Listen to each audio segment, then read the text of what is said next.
தமிழனுக்கு என்று ஒரு நாடு இல்லை. ஆனா தமிழர்கள் இல்லாத நாடே இல்லை. 196 நாடுகளில் தமிழர்கள் வாழ்கிறார்கள் இல்லையா? இப்ப அண்ணா எல்லாம் தமிழ் தொண்டு, தமிழ் காதலர், எவ்வளவோ தமிழ் சேவைகள் செய்யறோம். உலகமெல்லாம் இருக்கு. தெருவெல்லாம் தேமதுர தமிழோசை ஓங்கி ஒலிக்கிறது என்பது உண்மைதான். ஆனா அவர்களை ஒருமைக்குள்ளார ஒன்றுபட்டு ஒரு குடையின் கீழார ஒரு மகா நாடு நடத்தி வெகு நாட்கள் ஆகிவிட்டது. தமிழன்னை காத்திருக்கிறார்.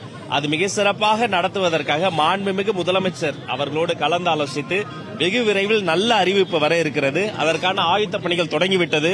அதற்கான பயணத்திற்கான அந்த முதல் அடி, உலக பயணத்தை வீட்டில இருந்ததான முதல் அடி எடுத்து வச்சு தொடங்கணும்.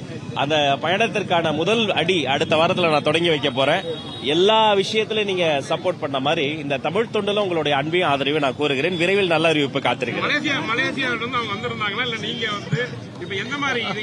ஏன் கீழே தையம் மலேசியா பக்கம் தான் போகணுமா? இந்த பக்கம் மேலை நாட்டில் போய் இந்த ஏழை நாட்டு சார்பா ஒரு மாநாடு நடத்தக்கூடாதா? பொறுத்திருந்து பாருங்கள். முதலமைச்சர்கிட்ட பேசி அதிகாரிகள்கிட்ட போய் அதை ஆய்வு செய்து அப்புறம் தான் அறிவிக்கிறோம். முறைப்படி அறிவிப்போம்.